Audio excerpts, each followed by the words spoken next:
E ainda sobre as medidas restritivas que serão adotadas a partir de sábado no Recife e em mais 4 municípios, uma das preocupações é que haja um aumento do uso do transporte coletivo. Mas o Procurador-Geral do Estado acredita que não e espera contar com o bom senso da população. Vamos ver. A quarentena é uma intensificação das medidas restritivas, algo nunca antes experimentado pelos pernambucanos. Até sexta, só orientação. A partir de sábado, fiscalização e bloqueios em ruas e avenidas.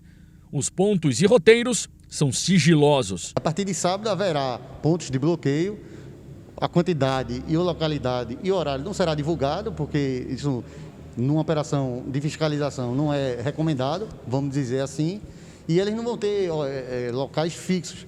Será uma coisa móvel. Isso é que você vai se ajustando a decorrer de qual localidade a medida está sendo mais eficaz ou que, infelizmente, não está sendo observada como deveria. O rodízio de placas de carros em datas pares e ímpares pode fazer com que aumente a procura pelo transporte público. A gente viu isso em São Paulo, por exemplo. O número de ônibus à disposição do usuário para não haver aglomeração vai aumentar? As pessoas só podem sair de casa, só devem sair de casa para trabalhar em uma atividade essencial, estão lá previstas quais são as opções, ou para adquirir produtos e bens essenciais. Então, o número de gente na rua deve ser muito menor, porque há essa restrição. Então, é bom se os ônibus, em relação aos ônibus, a equipe do governo que cuida dessa atividade está em reuniões, está se reunindo com os operadores dos ônibus para que não haja fila e nem muito menos aglomeração nos ônibus. E quem vai aplicar o decreto de quarentena? Os agentes de segurança do Estado e dos municípios é que devem dizer se o cidadão pode continuar o trajeto dele ou voltar para casa. A fiscalização dessas medidas mais restritivas, ela ocorrerá através dos agentes de segurança pública, dos agentes de trânsito e da vigilância sanitária, também do Corpo de Bombeiros, tanto do Estado como dos municípios, dos 5 municípios que estão abrangidos por essa quarentena. Se necessário, o agente pode escoltar a pessoa até o estabelecimento para onde ela vai se dirigir. Por exemplo, saiu da residência, eu estou indo naquela farmácia próxima da residência e não for, eventualmente, dependendo dos esclarecimentos, ele pode até mesmo ser acompanhado por um agente de fiscalização.